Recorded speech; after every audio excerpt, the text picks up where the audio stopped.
Here's the scenario. You've been injured in a serious accident. The doctor says your recovery could take months, maybe even years, yet your insurance company is denying your claim every step of the way. If something like this happens to you, call me, Brian Goldfinger of Goldfinger Personal Injury Law. We have offices in Toronto, London, Peterborough, and now Kitchener-Waterloo. Visit goldfingerlaw.com and get us working for you. Get Goldfinger today. You know what I want?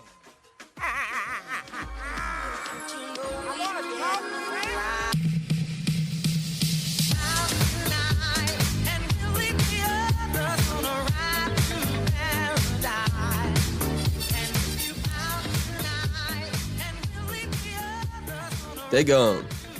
That was pretty damn good. The Raptors, 117-98. They defeat the Oklahoma City Thunder, who were playing without ascendant star Shai Gilgeous-Alexander, which is really too bad because he is one of the most fantastical players to watch in the league. But they handled their business. I don't have blood pressure problems.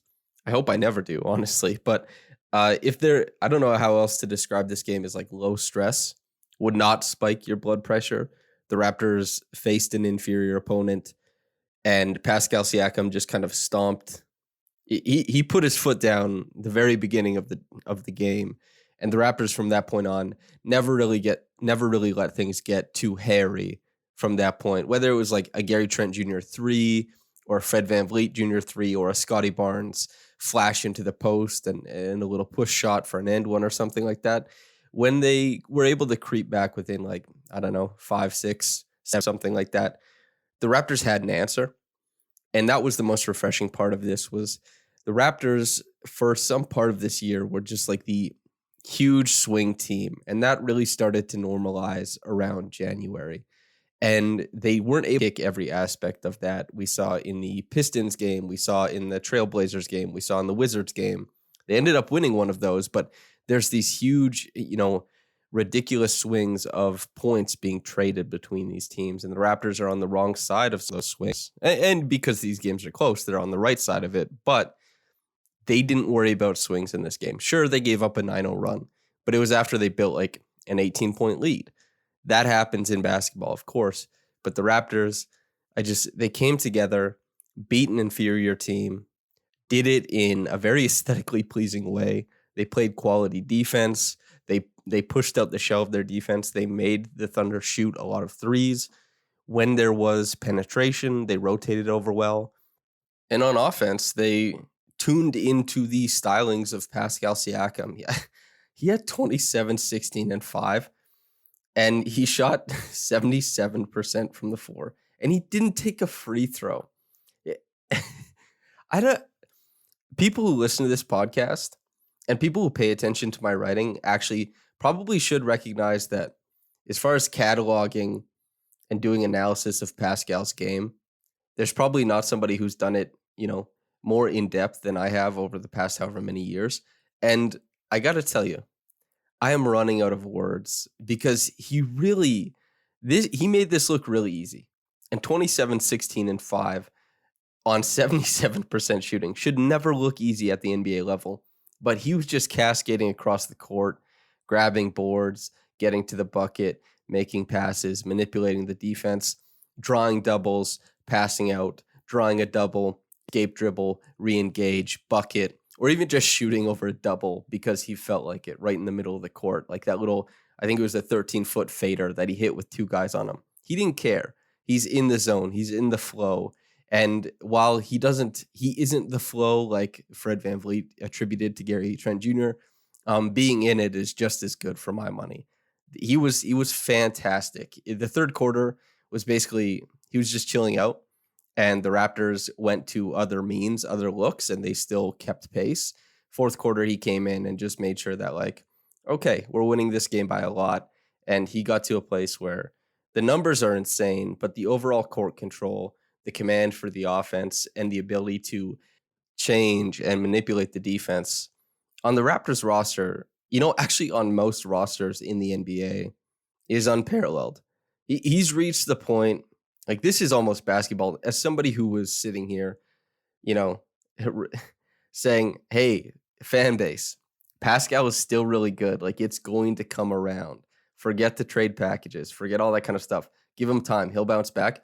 This is like basketball nirvana. And not just because there's some, validation in being correct about a player. I mean, everybody who watches basketball, you get invested in guys and you have takes and you want to see those turn out correct, of course, but just the beauty with which he's able to play, the grace with how he's handling defenses, it's really fun to watch. And he has such a unique brand of basketball, and to see him ratchet up the level he's playing while not sacrificing any of the things that make him quintessentially Pascal, that's awesome. And then everybody plugging in next to him. Much is made of the fact that the Raptors have so many guys averaging such a high number of points. So you have Scotty at roughly 15 a game, OG and Gary both at roughly 18, and then Pascal and Fred both at roughly 22.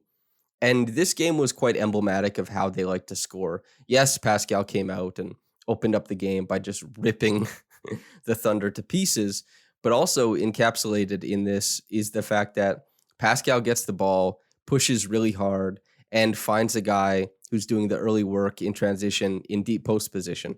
That might not result in an assist. And yes, Pascal, that's great passing and great awareness to get the ball there, but the work is being done by the guy, either Scotty a lot of the time, OG a lot of the time, carving out position, but those guys end up getting guys to converge on them.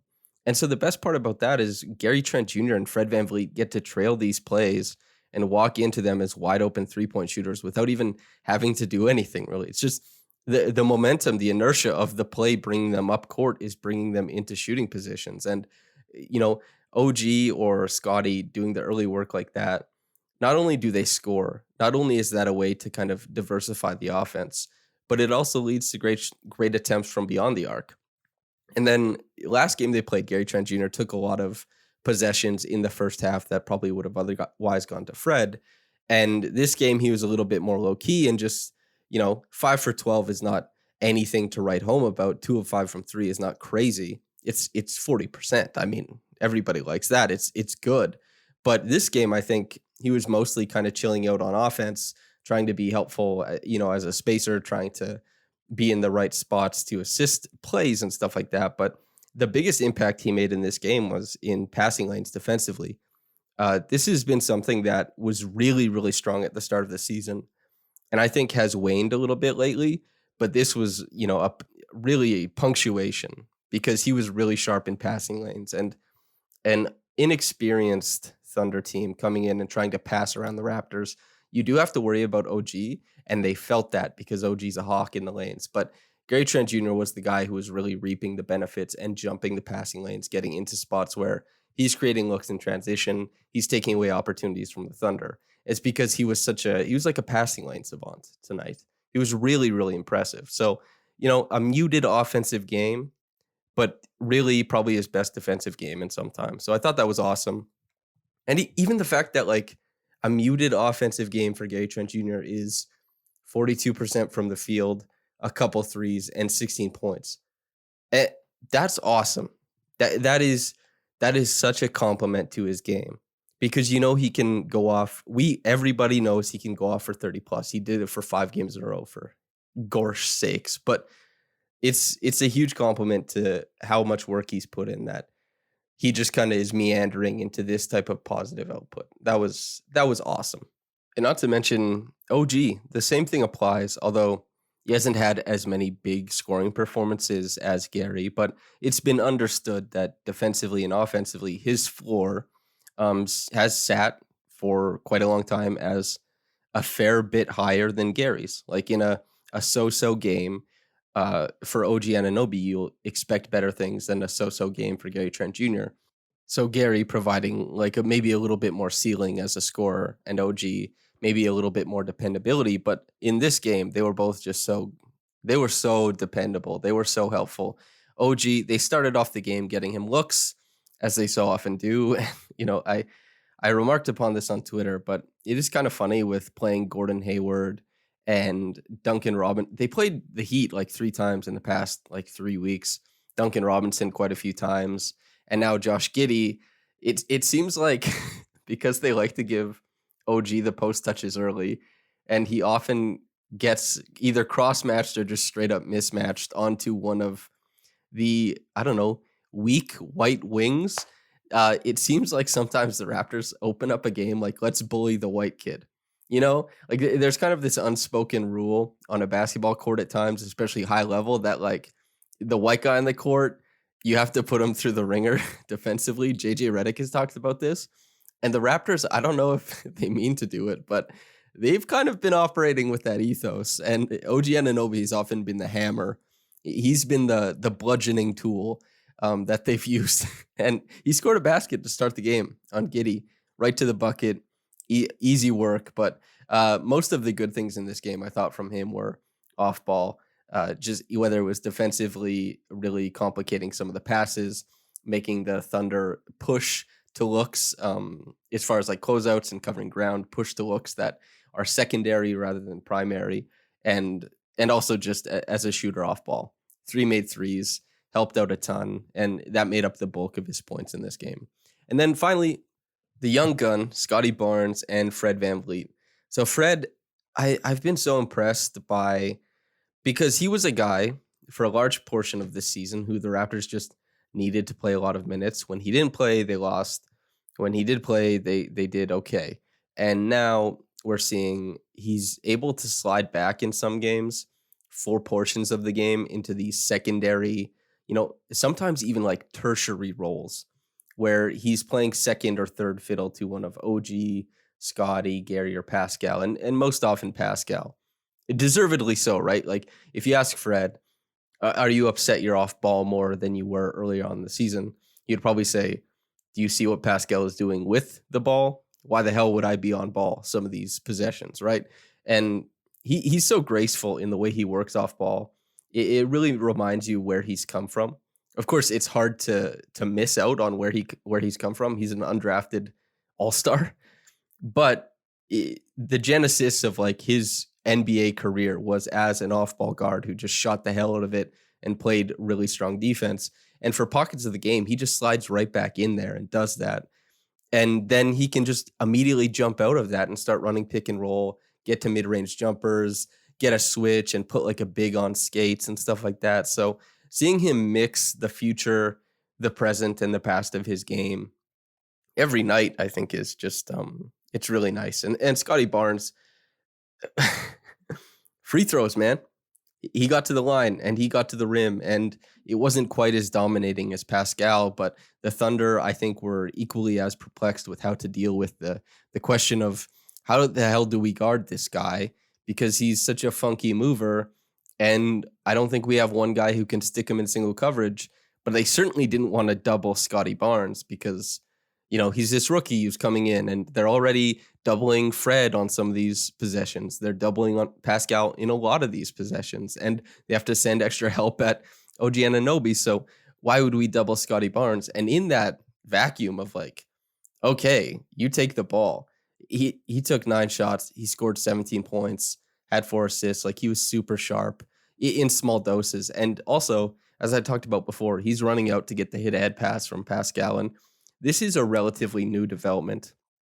Since Scotty was pushing in transition so often at the start of the year, grabbing a lot of defensive rebounds, getting out on the break, when Pascal came back from injury, typically a lot of the looks were from Scotty to Pascal.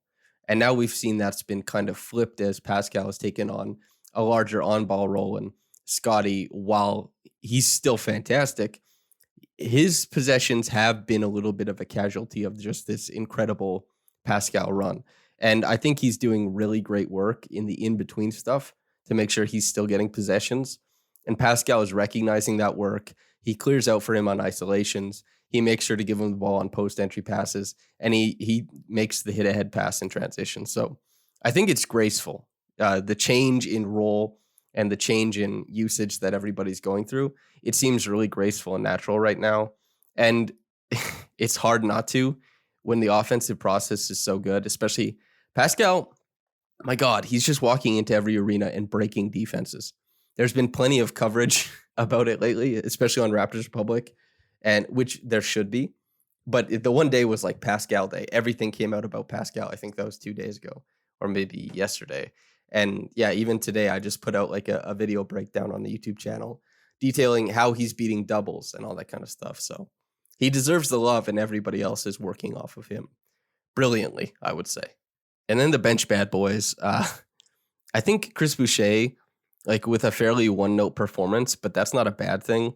To be one note off the bench, if it's a good note, if it's the Jaws, well, I guess that's two notes. The dunna, dunna, dunna, dunna, dunna.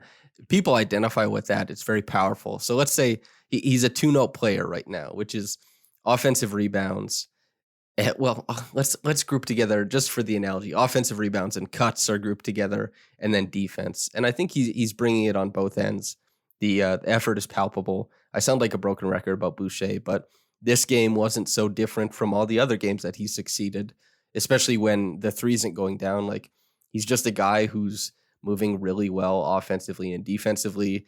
I think for the first time in his career, playing heavy minutes, well, are the minutes heavy now? Not really, but playing a meaningful amount of minutes, he's like a big positive defensively. That's huge for Chris Boucher. He's a positive defensively now.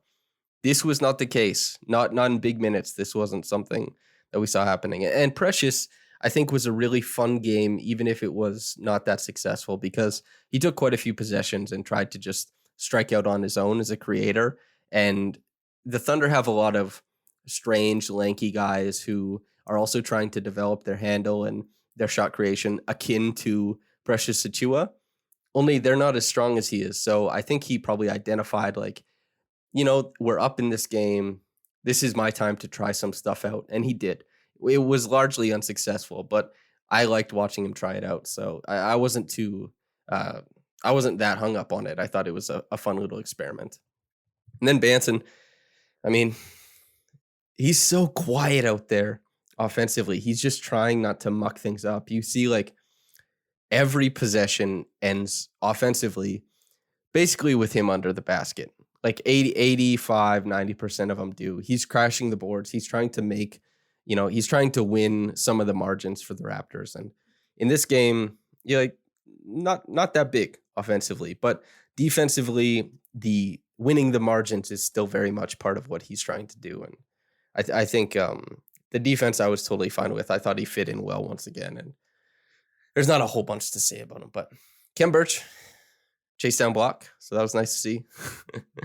But yeah, man, the Raptors handled the team they're supposed to handle. That was the most enjoyable part about it for me. And they played some really nice basketball on the route to doing so. Pascal, for my money, the Reggie Evans Award winner, argue with your mom about it. I think he's really deserving. He put in a lot of work in that game, so that was awesome. Top quick reaction comment from Mikey. A long one, but it looks like it's going to be good. Quote, live from OKC. I'm a Wichita State guy, been watching Freddie since 2013. NBA pass for Toronto, watched every game this year. My thoughts from in person, Scotty is the softest touch and he is massive compared to everyone else except Dort. Pascal's spin when he uses it is unstoppable. Freddie, I can't say enough, most active guy on the floor all night, but these guys need bench scoring in my opinion. Banton looks like a good backup point guard. Honestly, Canada played at the beginning and more cheers for that. About 1/3 of the crowd was cheering for the Raptors. Can't wait to be able to see a game in Toronto. Wichita, Toronto fan out. End quote. I hope you enjoyed the hell out of the game. Good for you. You got to see the team you love in person. That's that's kind of been a rarity for people these past however many years. I certainly, when I was working the games and got to do media, it's such a breath of fresh air because I hadn't been to one in years at that point, right? So yeah, Mikey, I hope you enjoyed the hell out of it. And like, if you're a Wichita State fan, the Shockers from, Cle Anthony Early to Ron Baker and Fred VanVleet and those guys, hey, how much fun has it been for you to watch Fred's career? So I hope you enjoyed that game, man. That sounds like a perfect marriage of several intersecting interests for you. So hell yeah, Mikey, thanks for writing in. Listener, thanks for listening in, whether you got into it in the morning or at night. Have a blessed day and goodbye.